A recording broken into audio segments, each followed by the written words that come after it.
This is the Garmin Edge 1030 Plus. Now this launched a couple of months ago and it's designed to extend Garmin's capabilities both on-road and off-road. As the name suggests, it is an extension of Garmin's 1030 model, which is the brand's top-end device, and it is, as such, quite a premium model. It comes in at £519. Now I've been testing this over the past couple of months, and these are my thoughts.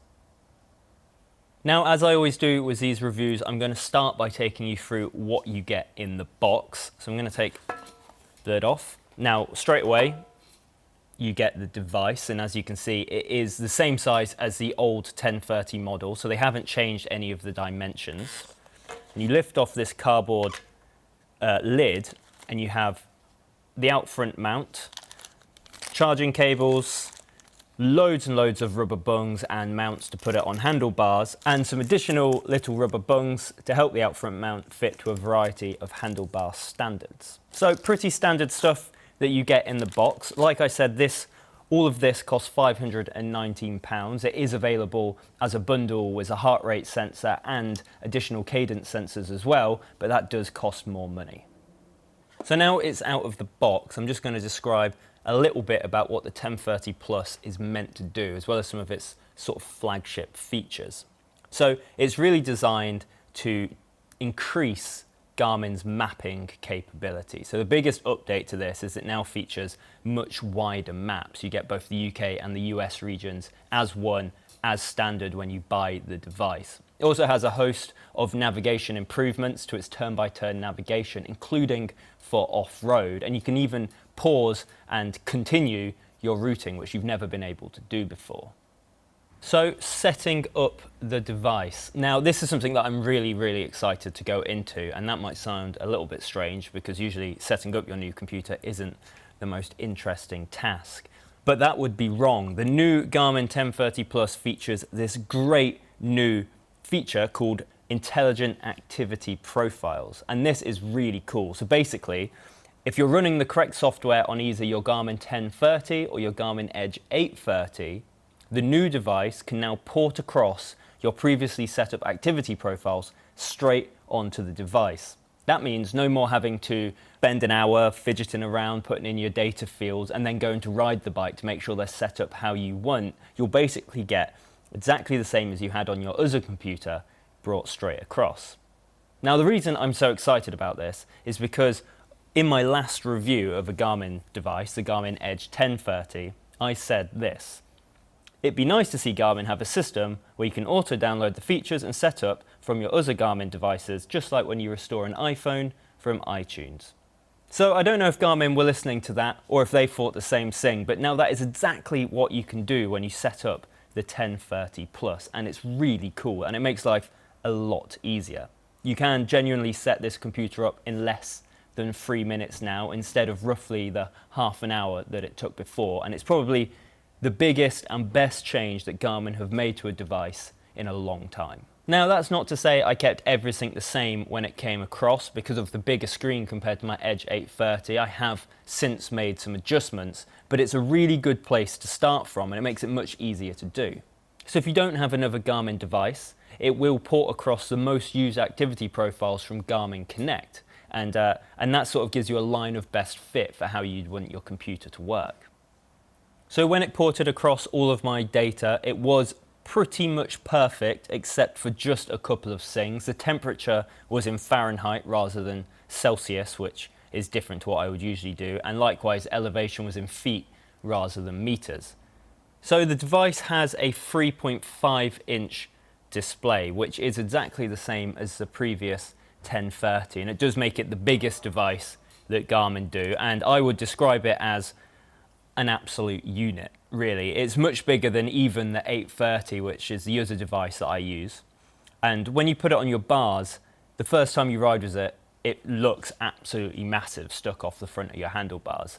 But then you very quickly acclimatise to it, and actually that bigger screen becomes really useful, to the extent that when you go back to trying to use the Edge 830, it becomes quite difficult to do. You become so acclimatized to the bigger screen and to it being easy to read and to get all the information you need quickly, it just becomes quite hard to go back to a smaller device.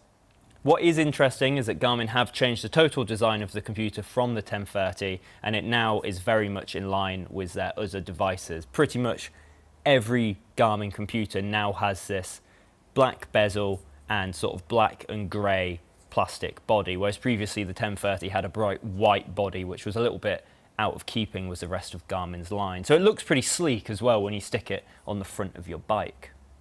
Due to its size, if you use a K-edge mount or a different third-party mount, you will need to make sure you get the extra large size. The Garmin mounts work fine, but otherwise it sits too close to the handlebars and you can't clip it on. Likewise, it retains the bumper buttons on the side, which due to its size can make it a little bit fiddly to get a finger in there and to press them. They would potentially be better suited to being on top. But these are really minor gripes with the hardware on an otherwise pretty good device. So the big change in terms of the device's hardware is that the 1030 Plus now gets the Edge 830 Plus's screen. That model is also a touchscreen device, and that comes across onto this. Now, if you saw my review of the previous Edge 830, I really rated that touchscreen. It was much more improved than anything Garmin have done before. So it's really good to see that get brought onto this device, and it does make it easy to use. It's responsive, it only really takes one touch to get it to do things, and you can flick across screens super easily when you're riding. There's no more feeling like you're putting your life in danger because you can't get the screen to change when you're riding along at speed. It is worth bearing in mind, if you are the type of person that likes to go on big adventures, that Garmin have now removed the SD card slot from the back of this device. In terms of the device's software, mapping is probably the biggest change for the 1030 Plus over the 1030 and actually over Garmin's other devices as well. So as I've mentioned, when you buy this device, you get US regions and UK regions as standard built into the maps. You no longer have to buy them separately, they all come together.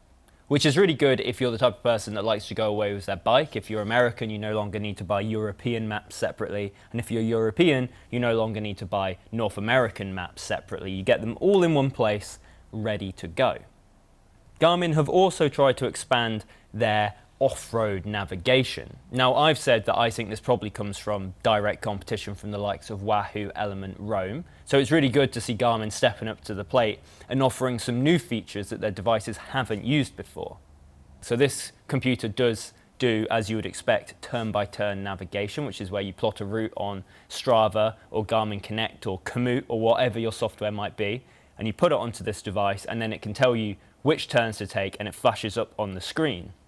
The neatest feature of all is now the ability to pause that routing. So if you go off course, and this is most likely to happen when you're riding off-road, I've found, you go off course when you see some new trails that you want to ride down, it pops up saying make a U-turn or off course, and then next to it, it has a little pause button. Now you can hit that pause button and basically carry on riding in the direction you want to go without the computer continuously going make a U-turn, make a U-turn. Now that's really annoying, and anybody that rides on trails or goes to an area where there are lots of trails all around each other will know sometimes you just want to session on those specific areas rather than stick to the course that you've plotted. So pausing it is a really great way to give you the freedom to do what you want.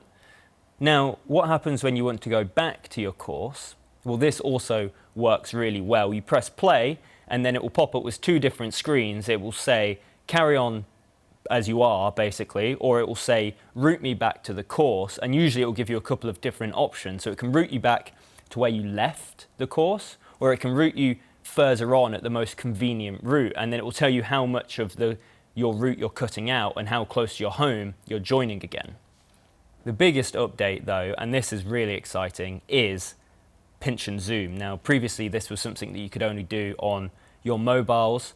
Garmin's didn't have this feature on their touchscreen models, but for the Edge 1030 Plus, you can now really succinctly and very easily just pinch and zoom the map, so it's much easier to see where you want to go. And the screen's responsiveness is great for just moving it around.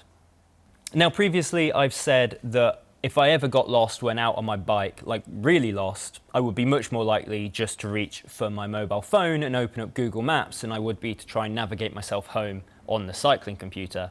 I still think that's true of some of Garmin's models, particularly the ones with buttons. I find navigating my way through is just that bit more fiddly, or the older models with the less responsive touchscreens, that would be especially true. However, when I'm riding off-road on my gravel bike, the improved mapping on the 1030 Plus and that extension to recognise trails off-road, so you can now see the lines which are more likely to be trails, it's much easier to just carry on routing yourself on this. And I do find myself just having a look around to see which ones are going to link me back up to where I want to go if I've potentially gone off route, or if I'm just out riding and I want to see where might be a nice route to go next. Performance and performance tracking and performance metrics also make up a big part of Garmin's software, and a device wouldn't really be a Garmin if it couldn't tell you an absolute boatload about how you're performing. The 1030 Plus is exactly the same, and it has this training feature which can tell you your training plan, workout, Strava Live segments. You can set targets, you can match it to your indoor trainer. It still includes training status, which is where it pulls together all of your stats from all of the exercise you've been doing, and it can tell you how long you need to recover for, what your training load is, what your VO2 max is, and what type of riding you should be doing next. So this now has a feature where it can create a session for you on the day when you're going out on the bike based on the activities that you've done before. Do I need all of those performance details? Personally, probably not. And on the Garmin Edge 830, I found this as well, that it's largely overpowered for the type of riding that I do. However, I do know riders that do a lot of training, and they do find it really useful to have a Garmin that can store all of those metrics in one place. And if you're really into the Garmin ecosystem and you had yourself a Forerunner watch or a Vivo watch, and you also had one of these as your cycling computer, having the two talk to each other and pair up would be really useful. Garmin also had some pretty big claims regarding the device's battery life. It said, in a minimal use case, that this device would last 48 hours. And that's without having sensors paired, without the Bluetooth being on and it being paired to your phone, and with minimal screen changing.